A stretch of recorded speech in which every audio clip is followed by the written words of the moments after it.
The Global Environmental Facilities Small Grants Program provides funding support towards community environment projects across several focal areas, such as biodiversity conservation, land degradation, climate change mitigation and adaptation, sustainable forest management, international waters and waste and chemical management. In the 6th operational phase of the GEF, the Small Grants Program in South Africa supported 23 community projects totaling $800,000 and benefiting over 2,000 people, of which 62% were women and 37% were men. 679 were youth.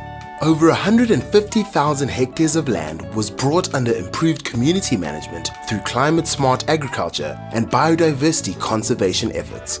Implemented by the United Nations Development Programme, or UNDP, the Small Grants Program is a corporate program of the GEF supporting community-led initiatives that address global environmental issues and promote sustainable livelihoods. SGP empowers local civil society and community-based organizations, including women, indigenous peoples, youth, and persons with disabilities, to design and lead actions to address global environmental issues. The Small Grant project in South Africa has been running since 2001, and it has been able to target over 140 projects and has been able to mobilize about 86 million rand and co-financed about $7.4 million in terms of resources that are coming from other partners.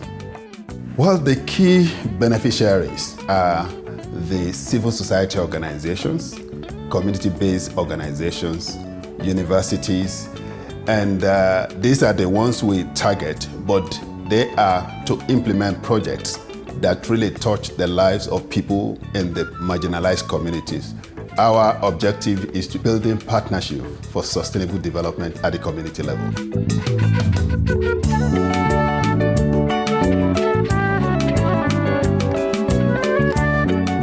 My name is Joseph Mtlatla Watlako. I work for the Endangered Wildlife Trust under the Carnivore Conservation Program. This project was initiated by the need to protect large carnivores such as your leopards, hyenas, caracals, and so on. So farmers have been experiencing huge losses in terms of livestock which are being predated on by these carnivores, and as a result, some farmers started killing these carnivores and using lethal methods to control the predation. So we then started to implement livestock guardian dogs, which is a method which is non-lethal. The dogs that we use are Anatolian Shepherds and Maluti Shepherds. So what we do is we provide the farmer with these dogs as puppies. We then bond the puppies with the livestock, and then those dogs will grow up with the livestock, and after bonding, they will then start to go out everywhere where the livestock goes. And the dog acts as a deterrent for carnivores, and if needs be, it will defend the livestock with its life. Pele ke ba le mpya ke be ke yo phela ke shotile pudi. A ke re mo bekeng ke shota pudi tse pedi or e one mo bekeng every week. Ya since boy ba ona mo. Ke a di bulela di a tsamaya, and then boy o tsamaya le tsona ebile o bua le tsona ha ona problem e dia.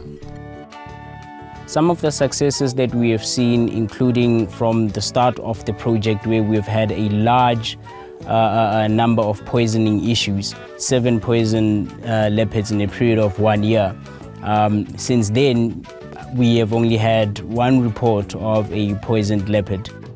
The Endangered Wildlife Trust implemented this human-wildlife conflict mitigation project in villages adjacent to the Masebe and Vondokop nature reserves, who are affected by the killing of community livestock by carnivores from the reserves.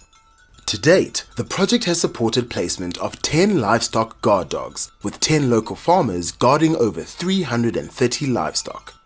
Before this intervention, farmers lost approximately 10% of their livestock to carnivores annually. Now, with 1 loss, this figure stands at almost 0, safeguarding farmers' livelihood while protecting the leopards.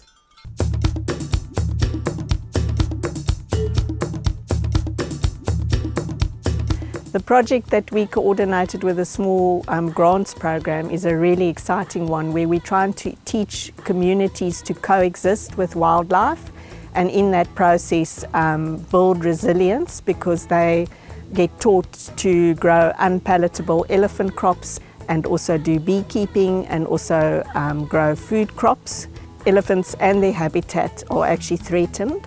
And if we can teach local communities to have a benefit from living with wildlife, then it's a win-win for elephants, their habitat and people, which all three of those components are really important. In this project, personally, I've gained skills, how to make my own garden in the community. And again, for the past few months, I was not buying any vegetables. I just go to the garden and pick whatever I want to use. Elephants Alive implemented this human-elephant conflict mitigation project in partnership with the 22-member all-female Black Mambas anti-poaching unit. The Mambas patrol 62,000 hectares of the Balule Nature Reserve, which is part of the Greater Kruger Transfrontier Conservation Area. Besides vegetables, they are also producing honey and honey products which are sold to lodges and communities. This project was also in response to the impact of COVID-19 on the safari industry, with many people who were left out of work. It became critical that local communities became resilient to the loss of tourism by improving their food security and developing alternative livelihoods with cash crops and honey to sell.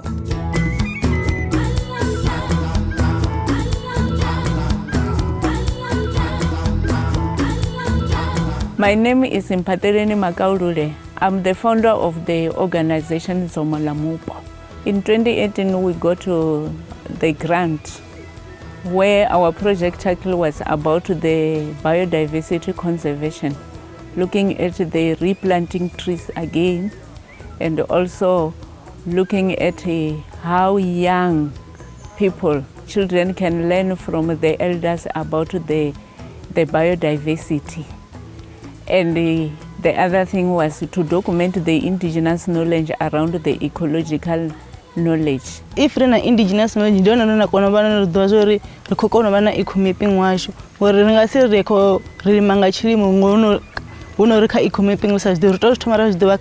indigenous knowledge, then eco-mapping. This project has impacted the community because it attracted the University of Venda, where we end up having the students from Univen to come and assist us. As research assistants from the university, we are collaborating with Zomolamupo elders so that we learn more about intergenerational learning, because there's a lot that they know that we don't know. So we're trying actually to write our own story from knowledge that we're getting from our elders. Zomolamupo also supported the consultative process with local and provincial authorities towards the recognition and protection of 49 sacred indigenous forests in 12 villages. The project supported 12 schools to map sacred sites, integrating indigenous knowledge into school curriculum and educating the younger generation on ecological calendar mapping. It also rehabilitated sacred sites by the replanting of over 920 indigenous plant trees and selling over 1,000 tree seedlings to generate income.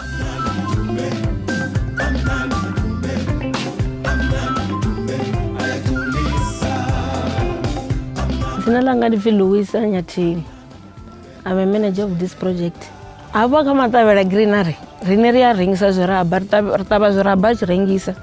Ria konotaba mro hapa simuni hiyo warine. Raringisa miro the vegetable. Raringisa watu bakule na basi. Rera gudanga kulimele kwa permaculture. Rera gudanga bookkeeping. Training era iwana ndio ni inokoro tusori rekono de ranela business renevane. Radobara wana madi ane aba akova mulamboni.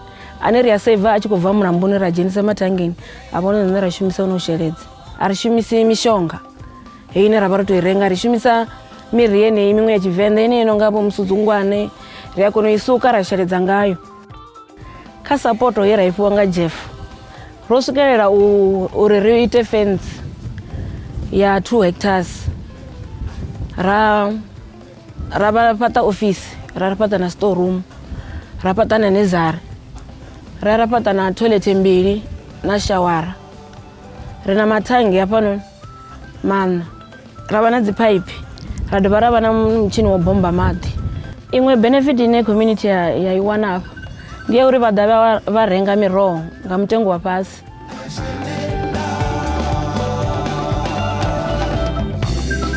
The name of the project is the Mzanduzi River Health Situated Learning Program, and it was run by DUCT, the Duzi Amgeni Conservation Trust, in the Edendale Valley, Pietermaritzburg.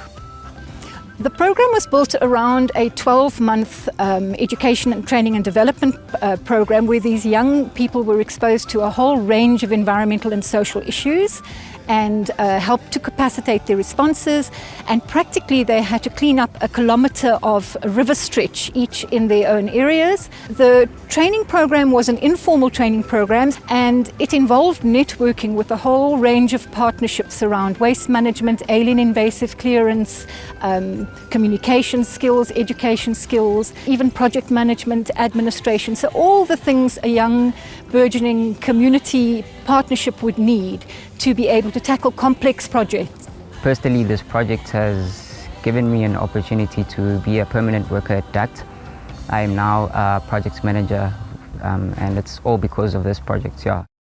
The Duzi Mgeni Conservation Trust program trained 12 local unemployed youth enviro-champs over a year in partnership with community-based youth organizations Liberty NPO in Mbali and Sakisizwe Community Education Program in Ashdown.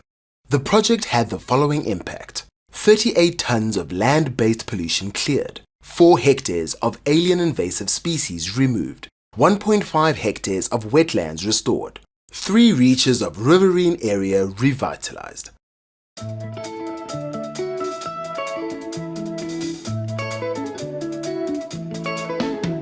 The name of this project is Makhabetwana Agroecology and Bioenergy Project.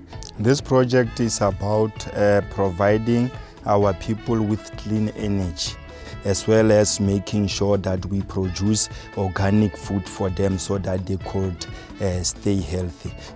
The training that we have acquired here is through UNDP, and they provided the service provider with funds to train us on how to build and install biogas digesters.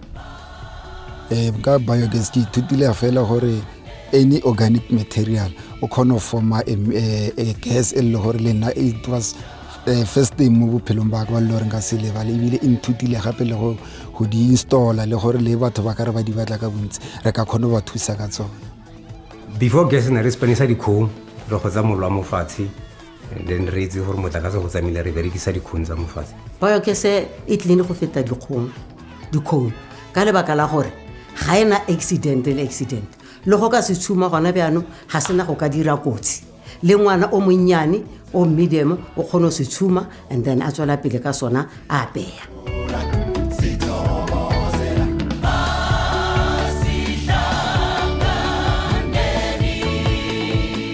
The project was Badale for Peace, Ithemba Labantu Van Hosten Renewable Training Skills Program.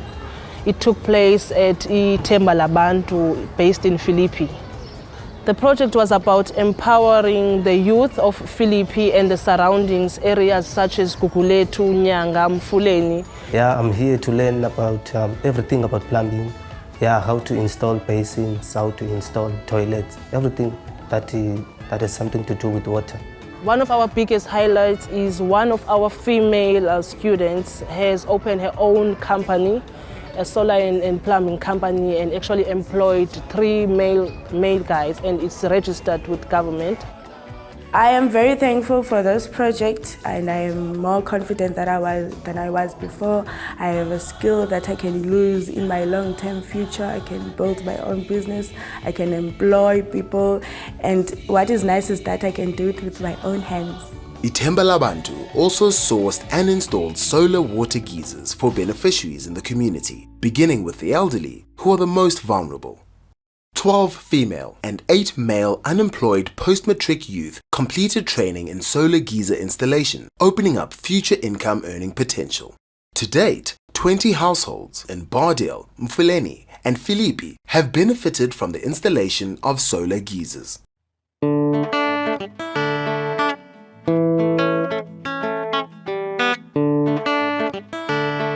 My name is Wanga Poli, and so I'm representing Seriti for GEF into Project November. The project it's about to empower food security and then to alleviate for poverty in response to the pandemic for COVID-19. Company ya Seriti yoru swika fhano ngwenani ya vha khou ṱoḓa dzi youth dzine dza nga ita zwa vhulimi zwino ra dzhenelela khazwo zwa vhulimi izwo zwe ya nthusa nga zwo ra ri khou thoma nga itshi permaculture nda wana nḓivho through Seriti uri ani limeli u to ḽa fhedzi ni a rengisa na wana profit ine ani thusa kha the basic needs. The Seriti Institute has trained 20 participants each from Thohoyandou and Makhado in permaculture techniques. 50% of these are female and 70% are youth 18 to 35.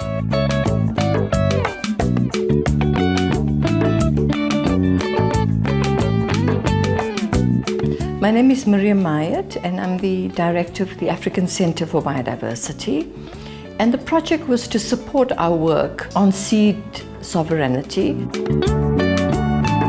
The bottom line is about the government giving policy support for another seed system to exist.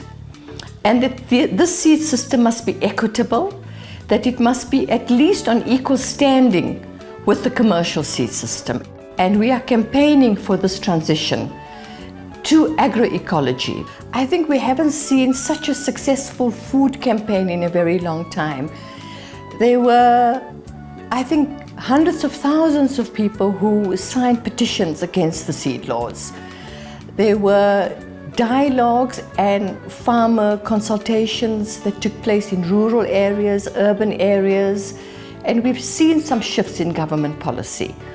We've seen government being much more open to embracing the notion that they have to provide for good exceptions in draconian seed laws, as well as their willingness to countenance a new policy on farmers' rights. So I think that the stage has been set for perhaps more victories to come in the future.